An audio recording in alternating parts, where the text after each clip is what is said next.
Hello, everybody, and welcome to another episode of the Amber and Kevin Show Unlocked. Today's conversation is about happiness and the simple secrets to creating a happy life. So, what would you say if I told you that happiness is a choice? Yes, indeed, it is. Happiness is a choice, and happiness, like all other life skill, is a learned trait and it can be created. From a very early age, I learned that by observing my parents, that happiness is a decision and a choice that you decide from this day onwards, or this time next year, or this season. I choose happiness. You could choose happiness in basically how you live, how you sleep, how you work out, the people you surround yourself with. This conversation, we're going to be looking at the various options and activities and behaviors that can lead to a happier and a more fulfilled life. How are you, Kevin?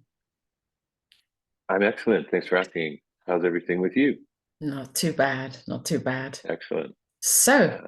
Isn't a it, great topic.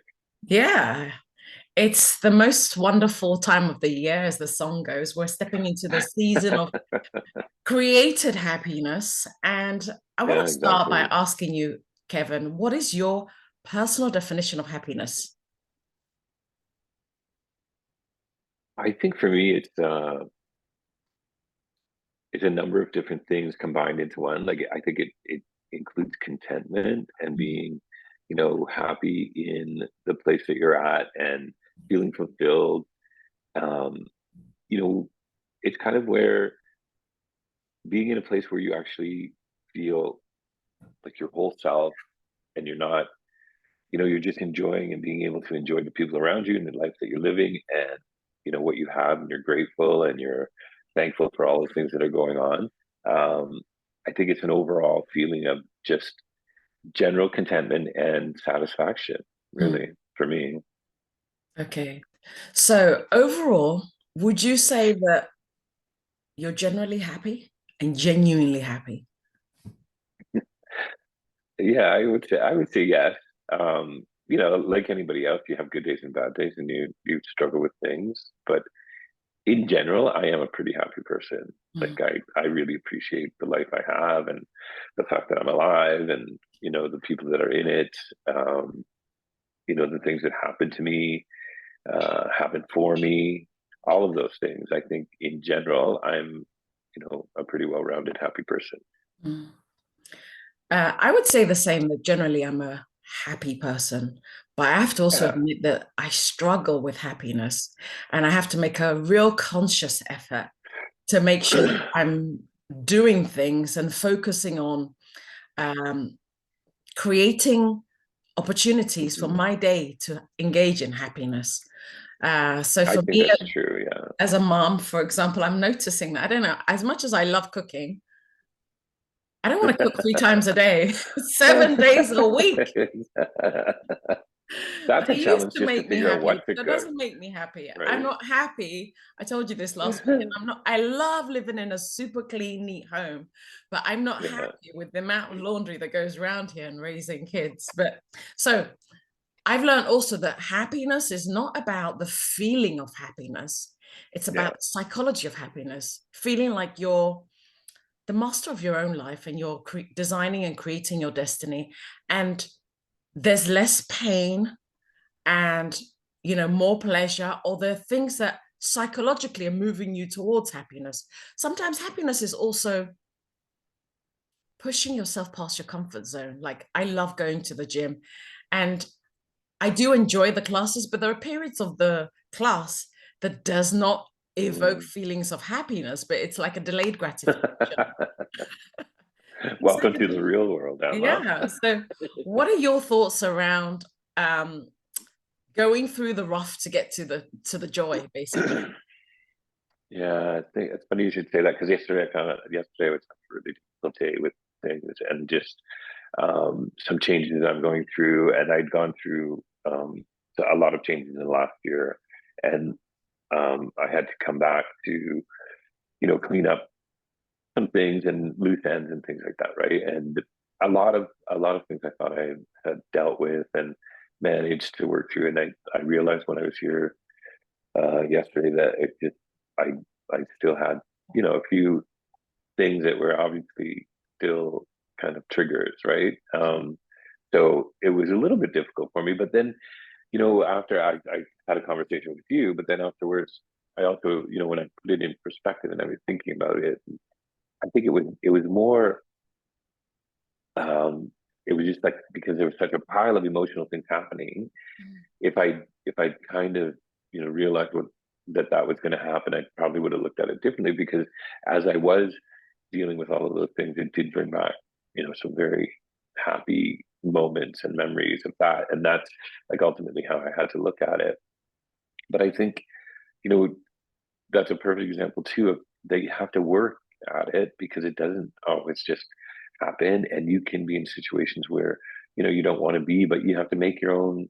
You know, it's kind of like you have to make your own party, and it really is sort of the same thing, right? You want to you know, you can look at things and say this is absolutely horrible, or you can look at things and just say, like, you know, this is an experience that not a lot of people probably have, and you know, maybe there's a different way that I can manage this, or um, talk to the person or whatever, right? Like, you know, there's lots of different points in your life where you have to decide, okay, I can really make this a really miserable situation, or I can make it a very manageable situation, right? And looking at the best possible scenario of the situation you're in is a really good way to do that. And I think, you know, at the end of it, you're happy with yourself because you did that, and you know, it wasn't as bad as you thought it would be. You know, I have lots of experiences where I'm in a situation where I'm not like, I think I'd rather be somewhere else, but at the end of the day it ends up being a really good experience and something that I didn't mind going through at all. So you do have to work at it sometimes, you know, like anything. You know, you go to the gym, it's if you go to the gym and you just stand there, you're not gonna walk out buff, right? You have to do something. So you have to work at it. And happiness is really no different, because you could, you know, life is life, and there's a lot of different things that happen. And, you know, you have to go with the flow, and you have to manage it and deal with it. And it's a big part of emotional intelligence and your ability to manage those types of things. But it's also the ability to look beyond the current situation, and see, like, you know, what can I take away from this? Because it's not always all bad, right? It's not always, you know, people will tell you, I quite often have a conversation like this with clients, and they'll say, like, you know, what do you mean? You just have to look at the situation, and there's always going to be something good. But what if I'm at a funeral? It's like, okay, but you know, if you want to, you know, you had a good life with that person. Hopefully, they had a good life and did everything they wanted to do. But you're also in a situation where you're meeting people you haven't seen for a very long time, and you're reconnecting with people, and that's actually a good thing, right? So there is, you know, there are people that only see each other at weddings and funerals. So you have to take advantage of it, right? Yeah. So yeah. That's so funny. For my culture, we really make a big celebration about funerals. Mhm. Sometimes even bigger than the different celebrations in life. It's a really big deal. And this coming year, next year actually, is my auntie's 80th birthday. And we're all Oh living wow. all across the world. And the idea is to show up for her 80th birthday the way that we would fly for her funeral, right? You know, Right. as they say, give people their flowers while they're still alive, as opposed to when they're gone. Kevin, Yeah. it's so wonderful to hear what you've gone through to create happiness, you know, and sometimes happiness is also showing up for all the emotions that life does present, you know, when there's Yeah. an old season or a new season or transition or change, the same way we've guided and supported clients through different chapters of life. But right now, I'm becoming more conscious about how much control we have over our lives than we don't have over our lives, and how much we can also step away from society's expectations, Hmm. particularly as women and as leaders, Kevin. Um, Yeah, I from, agree. from a young age, when I was maybe 19, I was at university, I was studying a course, and I realized that, oh my God, this is not the course I wanted. But I was almost afraid to, first of all, admit it to myself that I wasn't enjoying it. And then having to tell my Right. parents and maybe even the university, how do I switch out of this and how do I change? But I'm so glad I had the courage to complete the year and then admit it that I wasn't happy so that I could switch to a program that I was truly happy. And thank God I did, Yeah. because it opened me up to the world of hospitality and travel and tourism. And I worked 15 years within the airline industry, Hmm. leading marketing companies from the UK to Switzerland to Malaysia, Accra, all over the world. So I'm so happy I did. So could you talk to anybody watching right now who's stuck in a job that they're not happy with, but first of all, they're afraid to admit it? And if they could admit it and commit to working on designing a new career or job prospects or skills that they can step into, how fulfilling that would be for them. Yeah. So like, I guess that's a bit of a combo question. So, quite often, I'm working with clients. Excuse me, I'm not sure what's going on with my throat today. Um, but, you know, a lot of people that you work with as a coach, they're wanting some kind of change, right? They want to achieve something more, or whatever. Quite often that includes being in a job that they're not happy with and they want to change, not necessarily leave the company, but leave the current position. And there's a lot of things that happen in that position that would cause the person to want to do that. One, most people don't leave their job because they hate their job. They leave their job because they hate the person they're working with, right? The manager or whoever's doing that. So if you first start with that process of trying to have a conversation with your manager, if that person is such a person, like if that person uh, is worthy of the job that he's holding, he'd be more than open to have a conversation with you and talk to you about career growth and potential uh, education, different challenges that occur, a different type of project that you could work on. So I think that's there's various steps that you have to take to do that. One of the things that people do when like if they're in a job and they're not happy, quite often when you talk to them, you ask them a bunch of questions like, have you talked to your manager about the situation? No. Have you talked to your colleagues about what they've done to progress in their job? No. So they haven't done anything proactive to make a change. So that's one thing, right? You have to do that. You have to be proactive, and you have to have a fairly good outline of what you want to do. So that's one of the other things that I work on with them is that let's look at what you really like to do, what you really want to see yourself doing, and set some goals to achieve that for you, right? So let's break it down into steps and what you're going to do to make that happen for you. And if you find that what you're looking for is a little over your skill set, then what can you do to increase your skills and abilities to be a more appropriate candidate for that, or somebody that stands out amongst other candidates that somebody wants you to take on? So there's a number of different steps, and it's not about going in and being in a good mood all the time. It's about making sure that you're taking positive steps forward, proactive steps forward, to ensure that you're developing yourself to put yourself in a happy place at work by increasing your knowledge, by increasing your network of people. There are people that work in jobs forever and never communicate with other people in the company, right? It's crazy. Where they think they always have to leave, and if they connect with other people in different departments, they could discover something incredibly different. It's no different than what you experience in university. Like you're not in the right course, you're not where you want to be. So let's look at other options. Let's look at what else is there. Look inside your circle first before you think that it's the end of the world and it's not going to work out, and put yourself in a position to do better and find more opportunities and make your voice heard, basically. Because if you're just sitting at your desk and you're not doing anything for it and you're miserable, you're just going to stay miserable because you're not doing anything about it. So you have to do something about it. And it's no different than if you're in a family dynamic and your spouse and children or siblings are constantly bantering back and forth and arguing with each other. Be the proactive person and say, listen, we need to have like a little bit of a family meeting here and talk about what's going on. Why are we having all these issues? Why are we always fighting?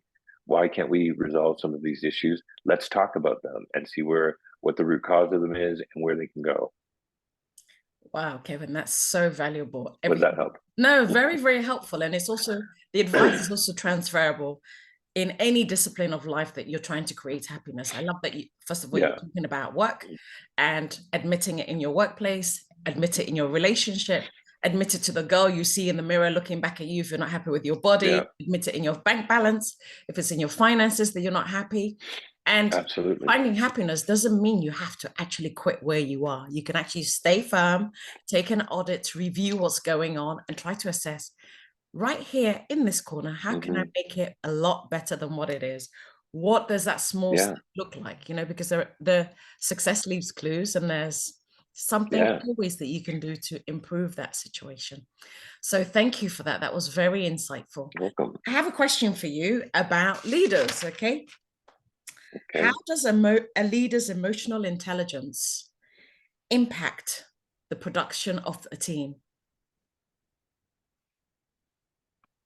But I think, most leaders, good leaders, do have emotional intelligence, which is, the ability of self-awareness and knowing what your capabilities are emotionally, what your capabilities are in understanding other individuals and stuff.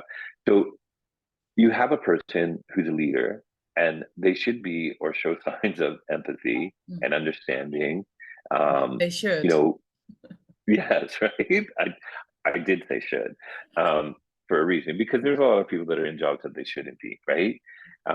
And we try to, we try to help them, and it doesn't mean that they can't stay in that job, but they do need to improve it. And that's where, this is leading into just a bit of a rabbit hole, but that's where a lot of organizations struggle, because they've got the wrong person in the wrong job, or the wrong person or the right person in a job that they have no training for, and they need help, but they don't know how to ask for help. They don't know, and this is all part and parcel of what happens in teams where the members are not happy, because one, there's a lack of communication. They don't know what they're doing. They're like, not that they don't know what they're doing in their job, they don't know what they're doing in terms of communicating with the person. So to have a leader who is empathetic and understanding, and encourages collaboration, encourages involvement with the team, and you know recognizes skills and abilities of each individual in that team. So somebody clearly who has spent some time with each person, understands where they're coming from, a little bit about what their personal life is doing for them and not doing for them. So like, if they're struggling here, I know that this probably isn't the best place for them to be in this job right now. Mm. Give them something a little less tense so they can work through their issues. Like a real leader does that. Like they are empathetic to the situation. They put themselves in their shoes. They help them resolve these issues. That in turn creates a very happy and joyful work environment. Mm. Nobody is going to go to a job every single day and be absolutely ecstatic about it. Mm. But for the most part, a good leader can create that environment that has people wanting to go to work, wanting to be innovative, wanting to contribute.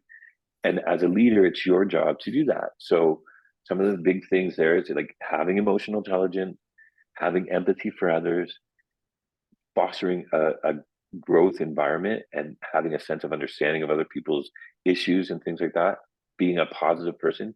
So in the very simplest form, you as a leader are setting an example for the people that are working on your team. So be the leader, set the example, make them want to be there, make them want to be happy, make them want to be part of it, make them want to work with you. That's all it takes, right?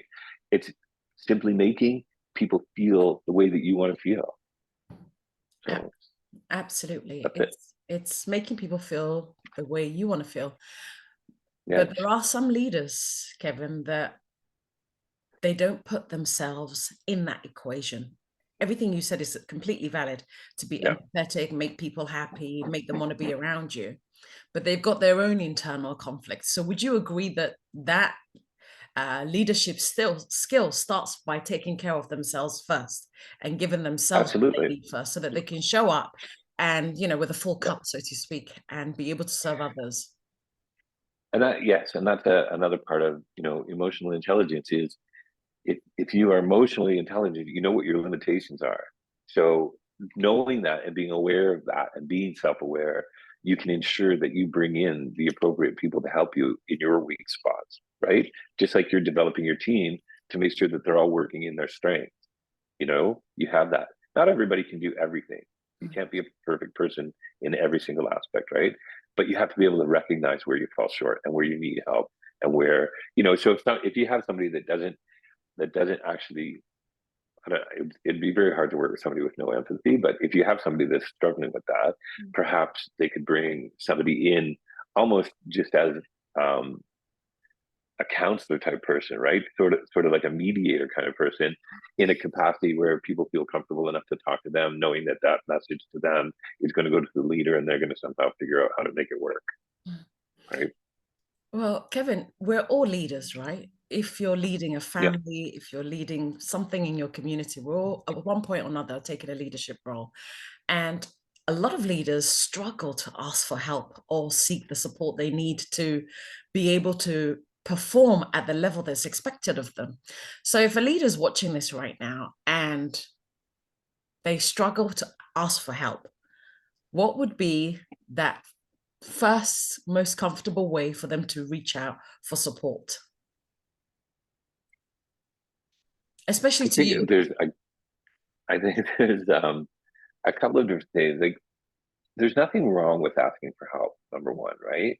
But if you can Absolutely. see that having somebody um, work with you to help you find the core issue of what it is you're going through, it's totally worth the investment that you're going to make to do that. Like whether you're investing in like going back to school, whether you're investing in coach to help you do something like that, like it's imperative that if you want to do something to change something, to help you over a hump, to help you break down a wall that's limiting you from getting where you want to go, you need that, and there's nothing wrong with that because a majority everybody does it. Everybody does it one way or another. Either you're doing it through a coach, but as an adult, like when you're growing up, you have a lot of other options. But as an adult, there's only a few options there. You either are really lucky and you have this like amazing superior that you're working for that is there for you to mentor you, and that's pretty rare, in the everyday world because people are busy and doing things like that. Or you can go with a coach or a mentor and they will help you and they will show you how to get to that point because they've been through it and they've experienced it. They can show you how to do that much faster than having you go through it in the same way that you would do it over time, right? And they give you the skills and abilities. They show you how to pull from within yourself the strength that you need to develop the skills that you want to get Mm. to go where you want to go. Thank you for that. So, happiness is also about creating intentional time. And I love adults creating intentional time to Yeah. play, to have fun, and to tap into that inner joy that's within all of us. I love raising my vibration by listening to music, Yeah. or plugged into some podcasts that I really enjoy, cooking, and spending time with my kids. I'm not a great Hmm. sleeper. Everybody talks about going to bed early and sleeping 7 hours. Yeah. Uh, I love pottering around in the night, and I don't know, it's not a good thing, but we've all got one thing that we still need to work on. But the Yeah. 5 hours that I do sleep, I wake up feeling refreshed, energized, ready to Yeah. go. I don't have periods of tiredness or Yeah. anything. That's all that matters. Yeah. And also recently, as we always talk about, I found a love for art classes and painting and Yeah. exploring, creativity in that way. What are some of the things that you've introduced in your life recently to make sure that you're having fun and you're injecting some pleasure into your life? Um, Actually, I was going to say, like, just in that vein, that as an adult, it gets much more difficult to give yourself that time, because you've got work, you've got family and everything, but it is crucial to do it and important. And I think for me, a big thing that I discovered lately that I really enjoy doing, and that sounds very basic, but it's like walking for long periods of Mm, time. that's And I good. really enjoy it. It's like meditation, but you're not sitting still, which I have a hard time doing. And it kind of has the same effect. Clears your mind, it helps you think, it helps you work through problems and things like that. So I find I love doing that, right? And then You I walk also like alone or you walk in company? no, I like both, but when I want to work through something and enjoy myself, I do walk alone because I like being in my own thoughts, and um, it helps me resolve issues mostly, right? And I find it helpful. And then I also like yourself, I like painting and art, and I started this new, I think it's called dot painting or whatever. And then so you have you do a picture, and then the whole thing is done with like little tiny paint dots, Oh my goodness. right? So yeah, it's a little tedious, but it's kind of fun. I like it. Yeah. So I do that kind of stuff. And then again, I try to go to the gym as much as possible, but that always doesn't work into my schedule. But I'm really struggling keeping that schedule. So I think we made that last week that I was going to keep trying to do it in the morning. And, so I haven't done it this week because I haven't been home. But when I get back, I'm definitely going back on that schedule. Mm. Well, you see, guys, happiness comes in many different forms. What means happiness for me could be completely different for you. As you've seen, Kevin has also got his Yeah. own strategies of uh, creating joy in his life. But the point is to be passionate and determined, willing to include it in your life. And it's a gift that we give to ourselves. Nobody's going to give it to you. You have to understand Mhm. what makes you happy, understand what doesn't make you happy. And as we spoke about, sometimes it's introducing something new in your life, or sometimes it's also sticking with what's there, but how can you expand it, evolve it, adapt it, modify it, tweak it to make sure that it's giving you joy. 2024 is around the corner. And if you Woo-hoo. decide consciously that it's going to be your best year yet, Yes. what would that look like for you? Start thinking For me, about it, write or are it you down. just asking people in I'm general? asking people, like, what would it look like for you? I'm going to ask Okay, you afterwards. Write it that's down good. and go to work on it. Commit to saying next year, because it's a choice, right? Commit to saying next year is going to be my best year yet. Raise Yes. your standards, let excellence be your standard.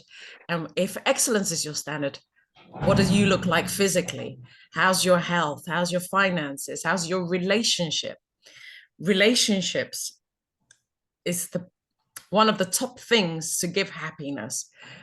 Hmm. We are truly who we surround ourselves with, either at work or in our personal life, private life, etc.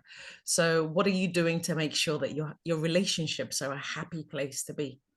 Kevin, you want to give us what you're going to be doing in 2024 to inject extra joy into these areas of life? I do. I want to give you a couple of things actually, because just what you said, like it is entirely up to you though, right? Like you are responsible for it. So if you have the expectation that somebody's going to do that for you, that's wrong. Like it's not going to happen, and you need to realize that. And that's, for some people, that's the biggest step, right? It's that they don't. It's that saying that you get the same. If you do the same thing every day, you're going to get the same results every day, right? So you have to change. You have to make an effort, and you have to put yourself into it, right?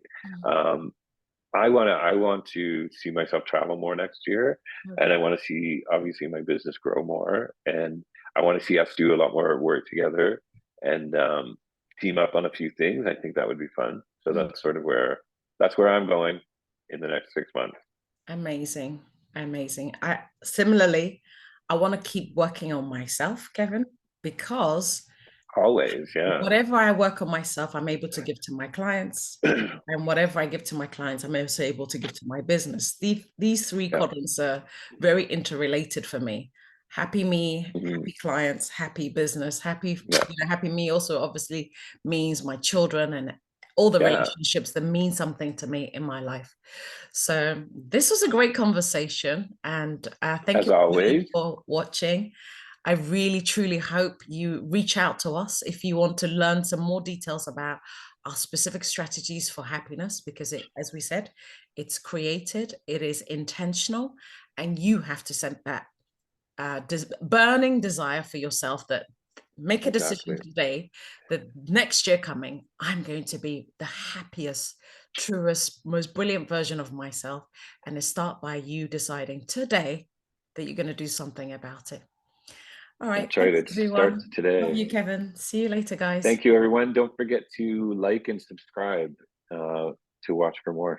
All right. Take care. Have a wonderful day, Alma. We'll talk to you soon. Talk to you soon, buddy. See you, everyone. Bye. Bye. Bye. Mhm.